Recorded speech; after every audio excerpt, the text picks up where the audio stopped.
चर्चा हो रही है, तो क्या यहां इन्वेस्ट करना चाहिए? दोस्तों, आज ये ज्ञान मैं किसकी वजह से बांट रहा हूं और आप किसकी वजह से सुन और समझ पा रहे हैं? हम दोनों अपनी 5-6 इंच की बुद्धि से ड्रिवन है। इसकी वजह से मैं बोल रहा हूं, मैं सुन रहा हूं, मैं देख रहा हूं, मैं सोच रहा हूं। दोस्तों, भारत की ये पहली स्मार्ट सिटी शहर नहीं है, इंसान है। 36,000 स्क्वायर मीटर के ब्रेन वाला इंसान।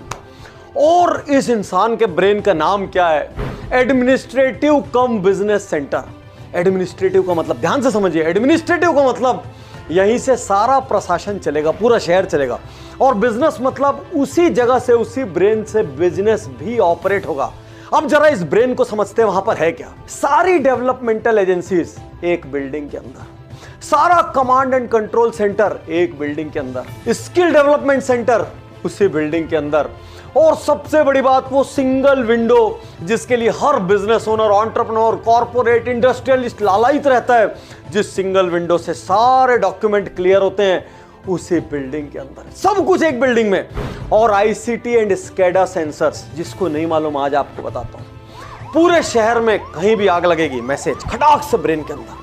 पूरे शहर में कहीं भी क्राइम हुआ, मैसेज खटाक से ब्रेन के अंदर। पूरे शहर में कहीं भी एक्सीडेंट हुआ, मैसेज खटाक से ब्रेन के अंदर।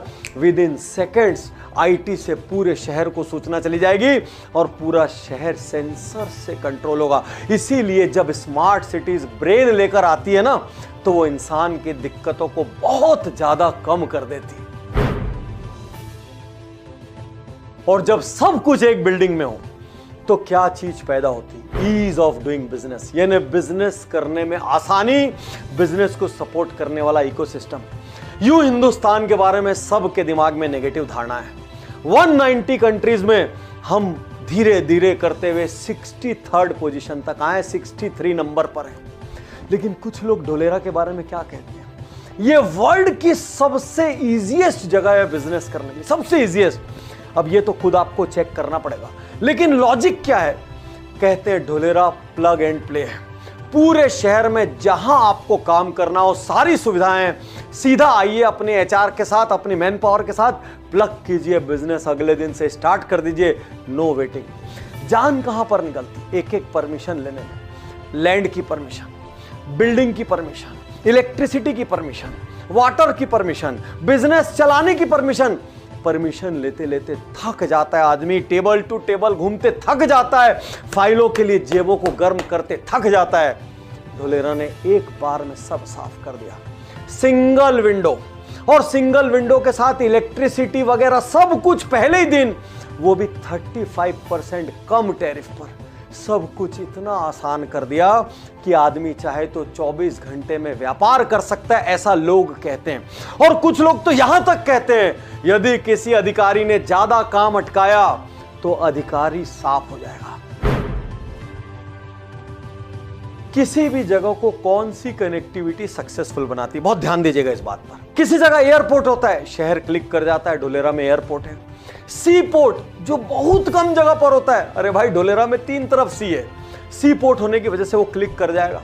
एक्सप्रेस हाईवे, ढोलेरा को सब प्रकार के एक्सप्रेस हाईवे से कनेक्ट किया जा रहा है। सबसे यूनिक चीज जो नॉर्मली देखने को नहीं मिलेगी, ढोलेरा को अहमदाबाद से मोनो रेल से कनेक्ट किया जा रहा है। ढोलेरा को डेडिकेटेड फ्रेट कॉरिडोर से कनेक्ट किया जा रहा है। अब जब किसी जगह को इतनी कनेक्टिविटी मिले तो बिजनेस की ईज कितनी बढ़ जाएगी, ये सोच के देखिए।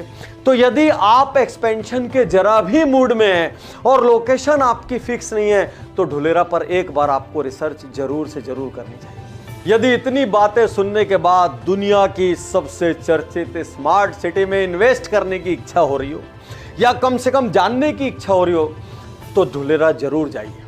यदि आप एक इन्वेस्टर हैं, आप भविष्य के लिए इन्वेस्ट करना चाहते हैं, सोच के देखिए। हम लोग जब कहानियां सुनते हैं, जब हमारे दादाजी लोग कहते हैं जुहू बीच के पास इतनी बड़ी जमीन इस रेट पे मिल रही थी, अरे यार हमारे जमाने में तो नोएडा ऐसा था, तो मन में आता है अपने दादाजी, अपने पापा जी से पूछे, भैया ले क्यों नहीं लिए? आज वहां पे फुट में भी वो जमीन अवेलेबल नहीं है जो आप एकड़ में बता रहे हो, अंदर यहाँ पे 30 होती है। तो यदि फ्यूचर का इन्वेस्टमेंट चाहते हैं और यदि आपको लगता है कि हिंदुस्तान की पहली स्मार्ट सिटी वाकई में जो प्रोजेक्शन किया जा रहा है उस तरीके से ग्रो करेगी, तो आप भविष्य के लिए इन्वेस्टमेंट कर सकते हैं, कहीं कोई बुराई नहीं। आपके मन में सवाल आना वाजिब है, क्योंकि बहुत सारे मेगा प्रोजेक्ट्स फेल हुए हैं, कई ने तो सुबह की रोशनी भी नहीं देखी। लेकिन इस प्रोजेक्ट में सक्सेस के परसेंटेज इसलिए हाई हैं क्योंकि यहां पर सेंटर का भी स्टेक है, और यदि सेंटर में स्टेट में फेवरेबल गवर्नमेंट हुई जैसे कि आज है, तो एप्रिसिएशन बल्ले बल्ले है। और दोनों में अलग अलग गवर्नमेंट भी हुई तो कोई ना कोई एक गवर्नमेंट इस प्रोजेक्ट का साथ जरूर देगी। इसलिए मुझे व्यक्तिगत रूप से लगता है इस प्रोजेक्ट में फेल होने की संभावना कम है। फिर भी मैं आपसे रिक्वेस्ट करूंगा कि 100% रिसर्च करने के बाद, यहां से सब जगह से सेटिस्फाई होने के बाद ही वहां पर किसी भी रूप में इन्वेस्ट करें। दोस्तों, बड़ा सवाल, हिंदुस्तान को स्मार्ट सिटीज की जरूरत क्यों है? मैनेजमेंट गुरु कहते हैं, बहुत ध्यान से सुनना, वो कहते हैं यदि हिंदुस्तान में स्मार्ट सिटीज नहीं बनाई गई तो आने वाले सालों में देश के सारे मेट्रो चौक हो जाएंगे और स्लम में बदल जाएंगे। कारण, पूरे हिंदुस्तान के छोटे छोटे गांवों से लोग मेट्रोज में पहुंच रहे हैं और वहां के लिमिटेड इकोसिस्टम पे बहुत बड़ा बोझ पैदा हो रहा है जिसके लिए वो तैयार नहीं थे। उन्होंने सलाह दी कि देश में 500 स्मार्ट सिटी होनी चाहिए और हर स्मार्ट सिटी लगभग 2 मिलियन लोगों के लिए होनी चाहिए। तो इस तरीके से 100 करोड़ लोग स्मार्ट सिटीज में आ जाएंगे।